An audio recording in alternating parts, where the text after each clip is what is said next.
very easy for people to misunderstand what's going on, misunderstand the signals that are happening in their environment.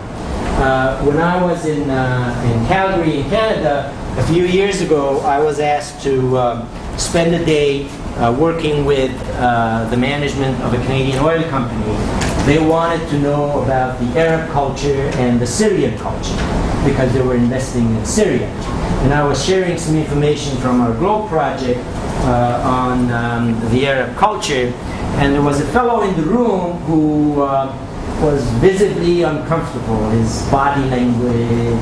So I said, is there a question you want to ask? Is there something you want to discuss? And he said, no, I don't have a question. Actually, I do have a question. I want to ask you a question. Agitated. Okay, what is the question? He said, I'm the guy who has to go to Damascus once a month. I'm the VP of International Business Development. Okay, very good. He said, every time I arrive in Damascus, it's very late at night. First thing in the morning, I have to go and visit the Deputy Oil Minister because the industry is government-owned. So he said, first thing in the morning, I go to the Deputy Oil Minister's office, I knock on the door, he opens the door, very pleasant, exchange of pleasantries. He asks about my trip, everything goes very well. We shake hands, and we continue to shake hands, and asks about my family and everything. Very nice fellow. And then he said, we continue to shake hands, and then he said, he holds my hand, and then we keep talking, and we start walking. And we walk out of his office, and he's holding my hand, and we walk through the whole floor, he said. We walk by the offices of all of these people, and we come back to his office, and we're talking, and he's holding my hand. He said, what's wrong with this guy? And all kinds of theories and hypotheses were presented at the table by his colleagues. Some he really did not like.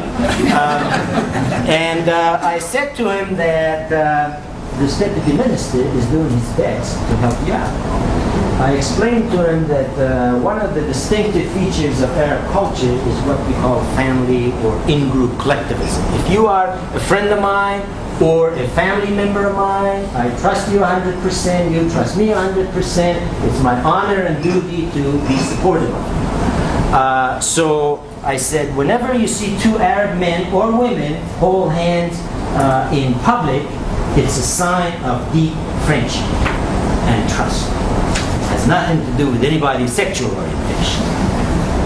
So what this deputy minister is doing is he's holding your hand. He's walking you by the offices of all those bureaucrats whose job it is to take care of you. And he's communicating with them.